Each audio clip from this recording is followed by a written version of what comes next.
Nasionalisme merupakan persoalan mendasar, jauh sejak sebelum Malaysia mendapatkan kemerdekaan. Ia tidak pernah muncul sebagai sebuah gerakan politik yang solid maupun perlawanan terorganisir atas kolonialisme Inggris yang telah mengeruk kekayaan alam Malaysia sejak awal abad 19. Nasionalisme justru tumbuh sebagai respons atas meningkatnya kehadiran penduduk migran asing, yang dianggap sebagai ancaman bagi eksistensi bangsa Melayu. Sehingga, nasionalisme muncul dalam bentuk etnonasionalisme Melayu, yang mencita-citakan terbentuknya bangsa yang melindungi eksistensi kemelayuan, keislaman, serta tradisi monarki Melayu. Gagasan yang kemudian diakomodir pemerintah kolonial, sebagai konsep ketuanan Melayu yang menekankan adanya supremasi ras Melayu di Malaya. Langkah yang sebenarnya lebih merupakan upaya pengelompokan masyarakat berdasarkan ras dan dijadikan strategi politik memecah belah Malaya, demi melanggengkan kekuasaan kolonial. Tentu saja kebijakan supremasi Melayu tersebut menjadi sangat tidak relevan diberlakukan saat mana eksistensi etnis Cina dan India pada saat itu mencapai hampir setengah dari populasi Malaya, sehingga memicu resistensi untuk menganggap diri mereka sebagai warga negara Malaya.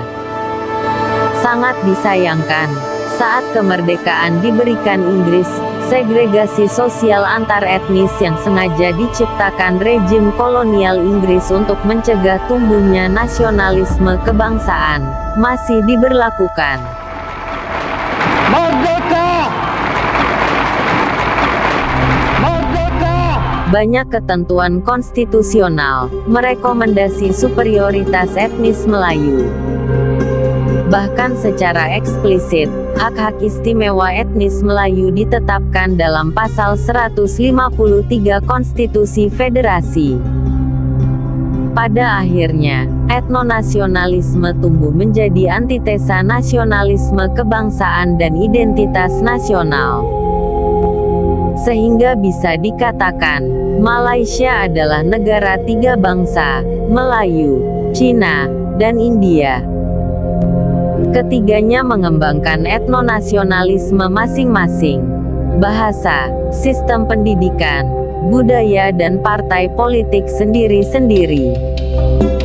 Peristiwa besar kerusuhan rasial 1964 yang melibatkan etnis Cina dengan Melayu, dan berujung pemisahan diri Singapura dari Federasi Malaysia, membuktikan hal tersebut. Demikian juga pecahnya kerusuhan serupa pada Mei tahun 1969, yang berakhir dengan tergulingnya Tunku Abdul Rahman. Di era Mahathir Muhammad, isu supremasi Melayu sedikit teredam. Ia cukup berhasil mengurangi nuansa rasialis melalui kebijakan bangsa Malaysia yang lebih inklusif, dan membawa Malaysia mencapai pertumbuhan ekonomi tinggi, dan perkembangan teknologi cukup maju. Namun sayang, kemajuan tersebut tidak dibarengi pembentukan identitas budaya, sehingga upaya reformasi menuju negara bersatu yang lebih demokratis dan modern, selalu harus berhadapan dengan ideologi ketuanan Melayu yang dijadikan pilar politik. Meletusnya kerusuhan rasial di Petaling Jaya pada November tahun 2018 menggambarkan semboyan-semboyan pemersatu seperti Satu Malaysia, Unity is Strength, atau Bersekutu Bertambah Mutu, menjadi sekedar jargon dan semangat semu. Aksi massa besar-besaran menolak ratifikasi konvensi PBB mengenai penghapusan segala bentuk diskriminasi rasial pada Desember tahun 2018, secara tidak langsung merupakan pengakuan atas berlakunya diskriminasi rasial di negara tersebut saat ini. Tidak dimilikinya landasan ideal bagi terciptanya identitas nasional, saat mana kebangsaan Melayu dan keislaman menafikan proses akulturasi dan asimilasi yang seharusnya terjadi di antara etnis Melayu, Cina, dan India, akan berujung lenyapnya rasa nasionalisme. Tidak adanya landasan prinsipil bagi terbentuknya persatuan dan kesatuan nasional, saat mana ideologi ketuanan Melayu yang merekomendasi supremasi ras Melayu melalui penetapan hak-hak istimewanya dalam konstitusi, menafikan kesetaraan dan kesejajaran berbangsa, akan berujung menipisnya patriotisme. Saya tak faham kenapa kerajaan begitu takut dengan orang Melayu ni.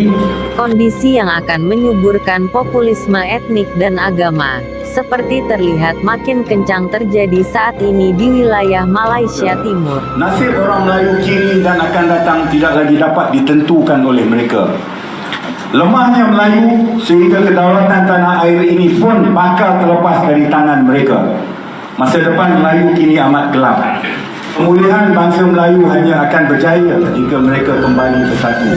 Gelombang baru fanatisme sedang mengambil keuntungan, mempermainkan agama dan etnis melawan identitas nasional.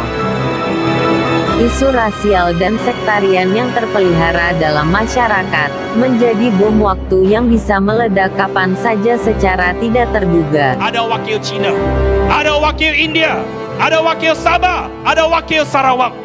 Kerajaan perpaduan yang mewakili semua wilayah dalam negara kita.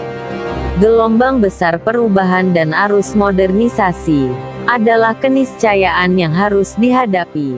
Harus waspada. Patriotism, racism, religious bigotry. Identitas jati diri bangsa harus dibentuk dari keseluruhan masyarakat, berupa asimilasi sosial budaya semua unsur masyarakat. Mengikis superioritas etnis tertentu saja. Kunci identitas Malaysia adalah keberagaman. Keberagaman yang tidak memisahkan. Ia justru merupakan perekat yang menjadikan identitas siapa mereka. Karenanya, menarik sejarah ke belakang dengan memunculkan doktrin superioritas etnis melalui konsep alam Melayu, merupakan langkah keliru yang mesti dihentikan.